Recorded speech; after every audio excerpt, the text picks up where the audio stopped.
Esse projeto foi patrocinado com recursos da Lei Federal de Incentivo à Cultura, através do Prêmio Cultura e Desenvolvimento Local da Mostra da Diversidade Cultural Imagens da Cultura Popular, realizado pelo Favela Issaí, ArcelorMittal, Secretaria Especial da Cultura do Ministério do Turismo e Governo Federal. Pátria Amada, Brasil.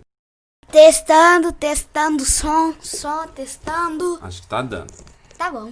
Gabriel, você gosta de ser criança? Gosto, Por quê? porque criança é muito legal. Por que é legal? Tipo, as crianças inventam brincadeiras novas. Entendi. E você acha que você vai gostar de ser criança depois que você ficar grande, sim? Eu acho que vou. Tipo, você ficar velhinho assim, você vai gostar ainda de ser criança? Ainda eu vou gostar. E brincar, você vai gostar de brincar? Aí, mais ou menos. Você acha que mais ou menos? Mas hoje você gosta. Você gosta de brincar de quê? Eu gosto de brincar de andar de bicicleta, futebol, pega-pega, esconde-esconde. Entendi. Eu vou te perguntar um negócio aqui, e aí se você não souber, você inventa, tá? Tá, Tá bom? tá bom. Tá combinado? Tá combinado. Então o que é cultura? Cultura é tipo criança. Criança é muito bom.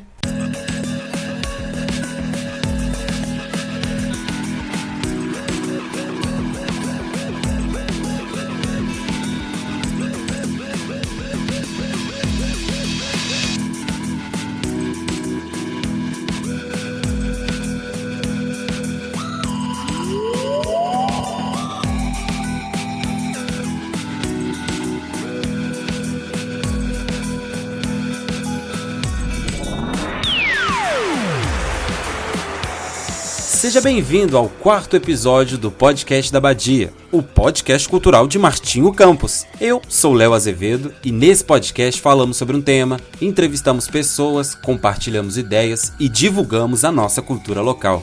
Você pode saber tudinho sobre esse projeto nos acompanhando nas redes sociais. Podcast da Badia. Esse que você ouviu no início do nosso episódio é o Gabriel. Ele é meu irmão mais novo e tem 7 anos. E bem, foi por causa dele que eu pensei em fazer esse episódio. Hoje, vamos conversar sobre algo que, na minha opinião, é uma parte muito importante da vida: a infância. Acho que é quase impossível não pensar nessa parte da sua vida e não sentir um pouquinho de nostalgia. Imagine então para as pessoas que viveram a sua infância em uma pequena cidade do interior de Minas Gerais, aqui, em Martinho Campos. A infância no interior é uma experiência recheada de liberdade, descobertas e, por que não, muita bagunça. E isso não quer dizer que não seja também complexa, complicada e muitas vezes problemática. Então, atenção! Esse episódio pode causar nostalgia em você, mas ele também foi pensado para te fazer refletir e problematizar a sua ideia de infância, a importância das brincadeiras e, por que não, te convidar a assumir responsabilidades na defesa de uma infância justa, segura e divertida. Mas antes de começar com a nossa entrevista, eu queria compartilhar uma descoberta. Gosto muito de poesias e acho que elas são eficientes quando precisamos falar algo inexplicável. Pensando nisso, fiz um convite a Marta Reis, que é uma escritora e poetisa nascida em Martinho Campos. Pedi para ela compartilhar um de seus poemas, que trata da sua infância na cidade. O poema Biografia foi interpretado por Bárbara Costa, que é atriz da nossa terra e que está estudando artes cênicas na UFOP. Biografia, de Marta Reis. Era menina, eu me lembro. Numa tarde bem cinzenta, o pai endoideceu. Ficou preso em labirintos, perdido em devaneios, foi levado para o hospício. De lá jamais voltou. Mal me lembro dos seus olhos, azuis, tão azuis, turvando em nuvens, certo brilho em seu olhar. A mãe se desdobrava, costura, casa, 3 filhas. Mas, quando caía a noitinha, na casa pobre sem TV, ela contava uma história bonita pra gente dormir. Eu dormia sonhando, com reis, fadas, piratas. Foram amigos de infância, companheiros pra brincar. Histórias foram trilhas pra viver 1000 travessuras, por mundos e desmundos. Viajei sem hesitar. Hoje sou professora. Histórias eu sei contar. Ensino que ter sonhos é ter asas para voar. Obrigado a Marta Reis pela atenção e generosidade. Você pode saber mais sobre o trabalho da escritora acompanhando sua página no Facebook, Marta Reis. Obrigado especial também a Bárbara, que aceitou meu convite e fez um lindo trabalho. Obrigado de coração, meninas. Acho que agora já estamos ambientados para a nossa conversa. E você confere agora uma divertida entrevista com Mariana Esther. Mas antes, eu vou pedir para que ela se apresente. Eu sou a Mariane, como o Léo falou, Mariana Esther. Sou de Martinho Campos, nasci e cresci em Martinho Campos. Sou formada em Ciências Sociais. Atualmente estou finalizando um curso de letras também. Como eu costumo brincar, eu tenho vocação para a pobreza, né? Porque ao invés de fazer engenharia, direito, não. Eu vou fazer letras para combinar com ciências sociais. Mas gosto muito, assim, dessa área de humanas, então não tinha nem como fugir. Acho que se eu fosse fazer qualquer outra dessas profissões, assim, eu acho que eu seria muito infeliz, porque eu não ia ver a mágica que existe no mundo das humanas. E é isso. Bom, como a gente está falando, a gente vai falar um pouco sobre infância hoje, né? E como que foi a sua infância? E como que foi a sua infância em Martinho Campos? E qual que era a sua brincadeira favorita? Bom, o que acontece? A minha infância, ela foi muito marcada, e claro que a questão da brincadeira também, pela deficiência, né? Porque eu tive pólio quando eu tinha 10 meses de idade, então, assim, eu nunca andei. Então, as brincadeiras, assim, que eu participava delas, que eu fazia, eram todas, assim, brincadeiras paradas, né? Que eu brinco. Então, era passar anel, era brincar de boneca, brincar de casinha, enfim, essas brincadeiras em que não houvesse muito essa movimentação. Mas, assim, que essa movimentação das brincadeiras, elas sempre me chamaram muito a atenção. Eu sempre gostei muito e, assim, não porque eu não pudesse brincar, eu não gostasse de ver os outros brincando, sabe? Por exemplo, eu achava muito legal a brincadeira do pique. Eu achava sensacional aquela correria toda e aquele desespero de criança para ficar livre, né, para se salvar no pique. Mas a minha brincadeira favorita, você sabe que eu nem sei se eu posso dizer que eu tinha uma brincadeira favorita, que eu acho que a minha brincadeira favorita era brincar. Não tem muito assim como falar, porque eu sou de uma época em que a gente não tinha muita tecnologia, né? Então, assim, a gente gostava de assistir televisão, de ver desenho, mas nada ganhava de ir pro quintal, de ir pra rua e brincar lá. Ainda que fosse essa brincadeira parada que eu tô falando, sabe? E muito aquela brincadeira do se sujar, né? Porque eu sou, assim, a minha geração era a geração que não tinha medo de se sujar. Pelo contrário, eu ainda achava que tava limpo, né? Tava lá imundo, coberto da terra vermelha da badia, assim, do cabelo até o dedão do pé, mas não tava vendo problema nenhum naquilo. Bom, e você acha que atualmente as crianças estão deixando de brincar, assim, seja por causa da tecnologia ou por causa de outras coisas? Eu também fiz essa pergunta pro Gabriel, mas antes dele responder, eu vou deixar ele se apresentar. E como é que as pessoas te conhecem aqui? Menino do cachorro. Por quê? Porque eu tenho um cachorro que esse cão é muito especial pra mim. Eu também tenho outro, chama Luiz. Esse daqui chama Scooby-Doo. Mas só que o apelido dele é Titio. E aí o que você faz com ele? Ele anda de bicicleta. Você ensinou ele a andar de bicicleta? Não, ele só fica no cano quietinho. Você ensinou isso pra ele? Aham, ele ficou quietinho. Eu treinei ele bastante. Entendi. Outra coisa aqui, você acha que as crianças de antigamente, né, você pensar assim, eu era criança antigamente, né? Você acha que eu brinquei mais que você ou você brincou mais que eu? Eu acho que você brincou mais do que eu. Por quê? Não sei. Então você brinca pouco, você acha? Eu brinco. Brincar agora, nesses tempos, eu brinco muito. Que tempos? Nesses tempos, tipo hoje. Entendi. E você acha que as crianças estão brincando mais nessa pandemia?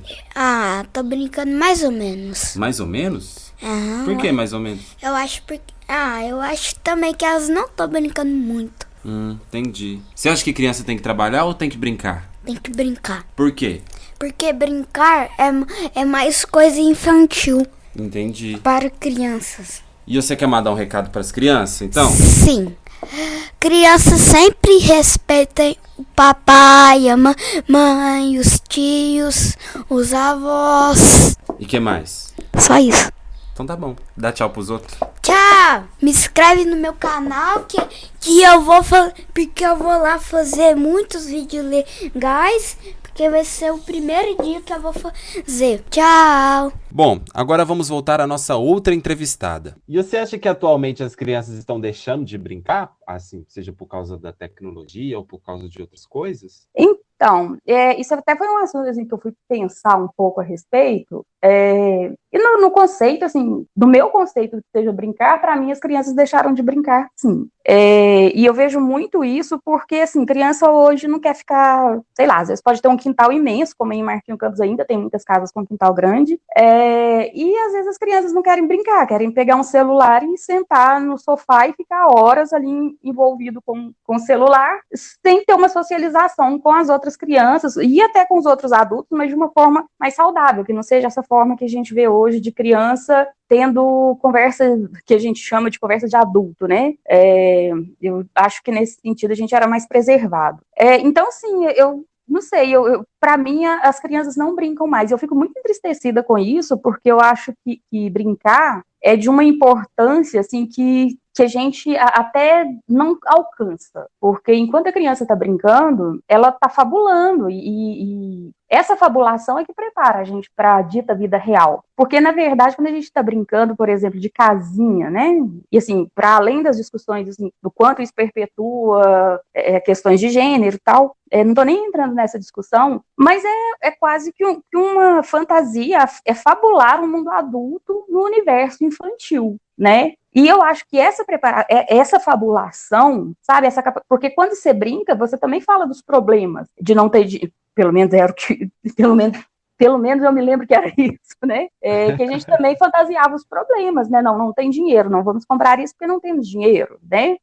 Então, assim, você já se prepara para enfrentar problemas da vida adulta, sabe? E sem saber. Você não tem a menor consciência de que isso está acontecendo.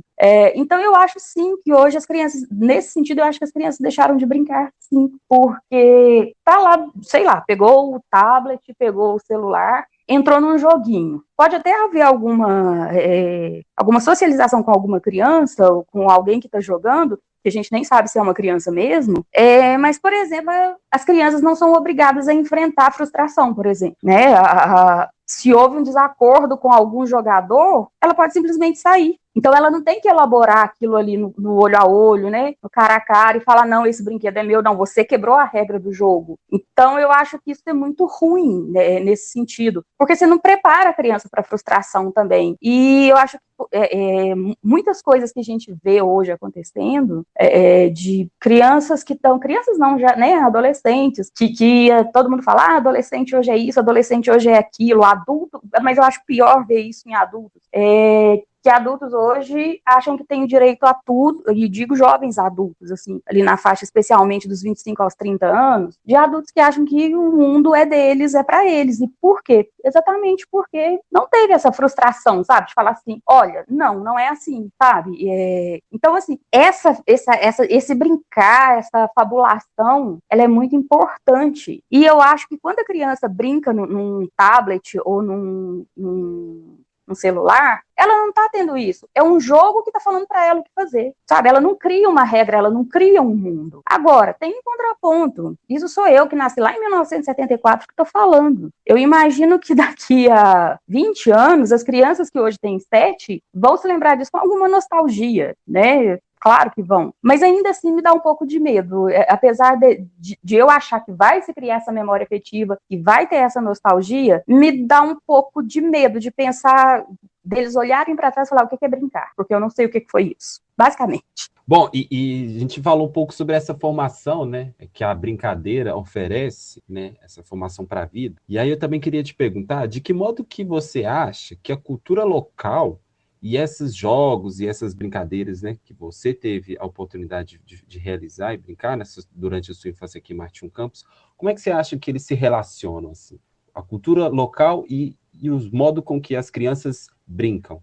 Tem muito, né, porque, olha só, eu me lembro que na minha casa existia uma enxadinha, que depois eu fui descobrir que, na verdade, não era uma enxadinha miniatura, era uma ferramenta mesmo de nome enxadeco, mas a gente achava que fosse uma mini enxada. E a gente brincava com aquilo ali, capinando. Então, assim, a gente reproduzia o que estava muito no nosso entorno, porque o meu pai era um trabalhador rural, né? Então, a gente estava reproduzindo aquilo ali. Mas acho também que tem algumas outras coisas, uma brincadeira, assim, que eu nunca vou me esquecer dela, e que eu só fui entender essa brincadeira, assim, quando eu já era adulta, que existia uma brincadeira que era muito comum nas escolas, que chamava Brasil contra a Alemanha. E eu fui descobrir essa influência depois, falei, gente, mas de onde que veio isso? E veio da guerra. Martinho Campos teve esses combatentes, né? Meu tio foi um deles. Não, acho que ele não saiu com destacamento de Martinho Campos, mas o pai da Ana Lúcia do Correio foi um desses combatentes e tal. E, assim, então a gente tinha muito essa cultura de... Não a gente, criança, porque a gente fazia isso meio que no fluxo, mas os nossos pais passaram muito pra gente esse falar da guerra, o que era a guerra, né? Então, de repente, a gente viu que estava numa brincadeira com a qual a gente já não tinha nenhuma ligação temporal, porque a gente é de uma geração que nasceu mais de 20 anos depois do fim da guerra, e, assim, a brincadeira consistia simplesmente em um lado ser a Alemanha e o outro lado ser o Brasil, sendo que a ideia era sequestrar, conquistar as pessoas de um lugar para o outro. E isso, só depois eu fui entender da onde que vinha a brincadeira, porque existia também a musiquinha, que a Alemanha sempre apanha. E a Alemanha sempre apanha era porque o Brasil, depois de um longo namoro, né, uma longa paquera com o eixo, ele simplesmente muda de lado e vai ser o opositor da Alemanha também, ele se torna um dos aliados. Então a brincadeira aí era exatamente o quê? Era essa cultura da guerra que os nossos pais trouxeram e que a gente estava transformando em brincadeira, e nem sei se foi a gente também que transformou, se a gente herdou isso de alguém, não dá nem para falar. Então isso tudo permeia muito as brincadeiras, né? Olha pra você ver, são dois pontos assim bem diferentes e que, no entanto, todos dois tinham lugar. Um que era essa reprodução desse mundo adulto aí, né, do meu pai, que era ali um trabalhador rural, e que era, assim, a cara mesmo de Martinho Campos lá, do meio da década de 70 até o meio da década de 80, que era muito a cara de Martinho Campos, ter muitos trabalhadores rurais. Então, a gente reproduzia isso, mas a gente também reproduzia uma cultura, né, a gente reproduzia essa cultura do trabalhador rural, que a gente estava imersa nela, mas a gente também estava reproduzindo uma coisa que veio lá de trás, né? Que veio do período que a gente nunca viveu e eu espero que a gente nunca viva também. A Alemanha sempre apanha e o Brasil... Tem 2 fuzil. Tem 2... Vamos lá, vamos completar que a musiquinha era isso. A Alemanha sempre apanha e o Brasil tem 2 fuzil. E, assim, era desse jeito mesmo, sem preocupação com concordâncias. Hoje nem dá mais para fazer, né? A brincadeira. Não, depois do 7-1, impossível. Pensando a partir da sua formação sociológica, sim, eu queria que você comentasse um pouquinho sobre a ideia de infância, assim. Todas as infâncias são iguais? A infância é uma invenção recente? O que você tem para dizer para a gente? Sim, né? Primeiro, sim, infância é uma invenção recente. Infância é coisa humana, assim. Se você pegar historicamente, eu nem saberia te dizer, mas depois da Idade Média foi que a humanidade começou a pensar na criança, enquanto ser em formação. Porque até pouco tempo antes, a ideia da criança era só de que ela era um adulto pequeno, nada além disso. Então ela não tinha que ser especialmente protegida, né? Ela não tinha que ser preservada do trabalho, ela ia trabalhar como todo mundo, porque ela era um adulto, ok? Então, sim, infância é uma criação, eu acho que eu posso até me arriscar a dizer que a infância é uma criação moderna. Mas a própria modernidade veio mostrar pra gente que não, as infâncias não são iguais. E como que a gente pode pensar isso, quando a gente pega, já que a gente está falando de modernidade, a gente pegar um marco da modernidade que foi a Revolução Industrial. Os trabalhadores das fábricas, né, os operadores dos teares, eram também crianças. E essas crianças faziam aquele trabalho mais basal, aquele que pagava menos mesmo, e elas trabalhavam porque as famílias eram enormes e todo mundo precisava contribuir. E essas crianças trabalhavam no meio das máquinas, recolhendo resto de tecido, resto de pluma, resto de algodão, enfim, né, fazendo esse serviço que hoje uma máquina faz, né? E essas crianças frequentemente infelizmente, morriam nesses trabalhos. Mas nessa mesma época em que a gente tinha essa criança lá, tirando sujeira das fábricas, a gente tinha também as crianças que eram filhas dos donos das fábricas, e que elas estavam no máximo o quê? Trabalhando na administração, aprendendo a ganhar dinheiro e cá entre nós aprendendo a explorar, né? Mas deixa isso quieto. Então, assim, as infâncias, elas são diferentes, sim, e a gente vê isso hoje muito, muito claramente. Via isso na minha infância, e se você pegar, vamos pegar em Martinho Campos mesmo, será que uma criança que cresceu na Cojã, será que ela teve a mesma infância de uma criança que nasceu ali no entorno da praça, ali mais na região central de Martinho Campos? Eu acho que não. Então, as infâncias são diferentes, e até a forma de encarar as infâncias, elas são diferentes também. Quando eu vejo muito esse discurso hoje de redução de maioridade penal, por exemplo, eu vejo muito uma questão assim de o menino pobre, para ele vale a diminuição da maioridade. O menino rico é uma fase. Então, talvez não se aplique essa redução da maioridade penal. E isso é muito arriscado. Quando a gente fixa essas diferenças entre as infâncias, isso é muito perigoso, porque até para pensar as leis, isso é perigoso, porque se você pode pensar em fazer uma lei tentando evitar que apareça, por exemplo, o novo Champinha, que foi o cara que matou a menina e o namorado quando eles estavam acampando. Mas será que vai punir o outro também? Eu vejo hoje, tudo bem, ele não é uma criança, né, mas ele é um jovem, o rapaz que criava a Naja e foi picado por ela. Aquele rapaz tem que ser tratado como traficante, ninguém chama esse rapaz de traficante, você não vai ver os jornais falando o traficante de animais, entendeu? Então, assim, as infâncias são diferentes, e à medida que as infâncias vão deixando de ser infância, virando adolescência, juventude, vida adulta, essas diferenças continuam sendo marcadas.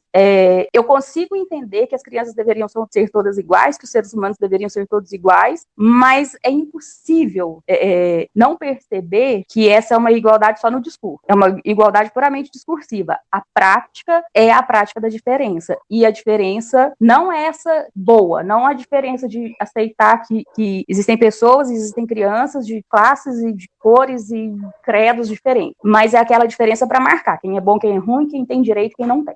Já que a gente está falando dessas práticas discursivas, eu queria te perguntar também quais são os compromissos que todos os cidadãos têm, na sua opinião, em relação à defesa da integridade dessas crianças. Né, assim, pensamos que a gente não está falando nesse caso aqui, a gente não está falando de uma infância isolada, né, solta no mundo, a gente está falando especificamente da infância em Martinho Campos, né? Tem um ditado, uma fala, e que agora eu não vou me lembrar do autor, mas que diz que para educar uma criança é necessário uma aldeia inteira. Então, eu acho que isso joga muita gente assim, de que não é porque eu não tenho filho que eu não tenho responsabilidade com a infância. Então, eu acho assim, que todo adulto, para início de conversa, ele tem que ter consciência de que ele é o adulto. Né? E a gente, como adulto, a gente tem que garantir certas coisas, como direitos, né? Não, e direitos de fato, direito da criança ir para a escola sem se render àquele discurso, mas ele tem que trabalhar, então não vai para a escola. Não é isso. Não pode ser assim. Criança tem que ir para a escola, e todo mundo tem que defender isso. Criança tem que ter direito à saúde, e todo mundo tem que defender isso. E sim, criança tem que brincar, e todo mundo tem que defender isso. E aqui eu não estou nem entrando no mérito do que seja o brincar, se vai ser a brincadeira que a gente fazia na minha infância, ou se é essa brincadeira hoje, que é a brincadeira no tablet ou no celular. Eu nem estou entrando nesse mérito, mesmo achando que isso não é legal. Mas, assim, então, a gente, como adulto, a gente tem que ter essa consciência da gente como parte dessa aldeia que serve para educar uma criança, mas que não significa intrometer na vida das pessoas. Significa simplesmente, eu preciso cuidar para que as crianças do meu entorno, eu digo Martinho Campos, da minha aldeia, né, que as crianças da minha aldeia, que elas tenham acesso à educação, que elas sejam protegidas contra exploração, seja ela exploração no trabalho, seja ela exploração sexual. Então, a gente tem que ter essa nossa consciência do nosso lugar, sabe? No nosso lugar no mundo, no nosso lugar ali na aldeia, para a gente proteger essas crianças. E esse nosso lugar, assim, esse nosso cuidado, ele é o cuidado enquanto a gente é professor, ele é o nosso cuidado enquanto a gente é prefeito de uma cidade, enquanto a gente é vereador, enquanto a gente é só a vizinha da criança. Então, é um cuidado no todo, sabe? Eu acho que a responsabilidade da gente ela é muito grande. Não dá para falar que a responsabilidade é exclusiva do pai e da mãe, porque o pai e a mãe vão trabalhar, vão fazer outras coisas, porque eles também têm outros compromissos, né? Então, assim, o nosso compromisso é garantir que essa criança tenha escola, é garantir que essa escola seja boa, é garantir que essa escola esteja lá para fazer essa criança crescer, para fazer essa criança aprender, e se ela adoecer, a gente garantir que essa criança tenha o atendimento necessário, é garantir que ela tenha vacina, né? É garantir que a polícia vai proteger caso precise, ao invés de ser mais um elemento de uso de força, né? E assim, contra um grupo específico de crianças. Então a gente tem essa responsabilidade como membro da aldeia mesmo, sabe? E é a gente se pensar nessa aldeia cidade. Sabe? A gente tem a responsabilidade com as nossas crianças, sim, independente de a gente ter passado pela experiência da maternidade ou da paternidade, né? A gente tem responsabilidade, sim. É óbvio que elas são diferentes, elas têm graus diferentes e cada um vai agir no seu lugar. Mas todo mundo tem essa responsabilidade, sim. E é agir de maneira cidadã. Assim, resumindo, no frigir dos ovos, a ideia é essa, porque cidadania também é você garantir o direito dos outros ao longo do tempo também. Então, para mim é isso, sabe? A responsabilidade da gente é essa, é de ter essa consciência do nosso papel de cuidador das crianças dentro da nossa aldeia. Tu sabe as palavras. A gente tenta, Léo. Bom, muito obrigado pela nossa conversa de hoje, assim. Foi ótimo. Eu ia falar que, já que a gente está falando de brincadeiras, eu tinha uma charadinha para você. Ai, manda. O que é, tem 2 episódios, mas você ainda pode escutar todos os outros por aqui. Meu Deus! Será esse podcast? Será que é o podcast da Abadia? Será que é?